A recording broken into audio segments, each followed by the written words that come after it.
Hello friends, Vinayaka Chavithi శుభాకాంక్షలు. వినాయక చవితి రోజు చేసే పాశం చేస్తున్నాను.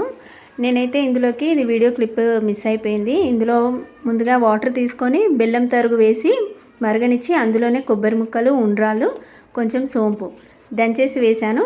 ఇదిగో కొద్దిగా ఒక కప్పు గోధుమ పిండి ఇట్లా కలిపి పక్కన పెట్టుకున్నాను. తర్వాత పిండి ఈ మరుగుతున్న వాటర్ బెల్లం పానకం ఉంది కదా, అందులోకి వేసుకున్నాను. వేసి ఇలా ఉడకనియాలి. అంటే కొంచెం దగ్గరికి అయ్యే వరకు ఉడకనిస్తూ ఉండాలి.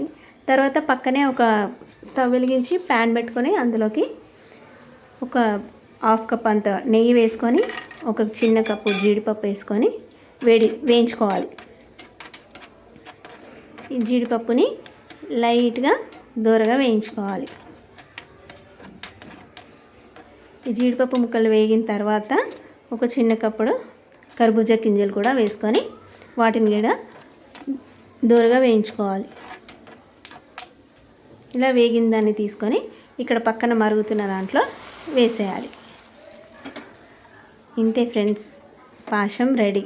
ఇప్పుడు స్టవ్ ఆఫ్ చేసుకొని ఒకసారి కలిపేయాలి. చాలా బాగుంటుంది. నాకు ఈ పాశం అంటే చాలా ఇష్టం. సంవత్సరంకి ఒకసారి చేసుకుంటాం కాబట్టి చాలా చాలా ఇష్టంగా తింటాను. ఇలా దేవుడికి నైవేద్యంగా పెట్టాను. ఫ్రెండ్స్, నా ఛానల్ని సబ్స్క్రైబ్ చేసుకోండి. అలాగే మా వినాయకుడి కోసం ఒక లైక్ చేయండి ఫ్రెండ్స్. నాకు సపోర్ట్గా ఉంటుంది. మరొకసారి వినాయక చవితి శుభాకాంక్షలు అందరికీ.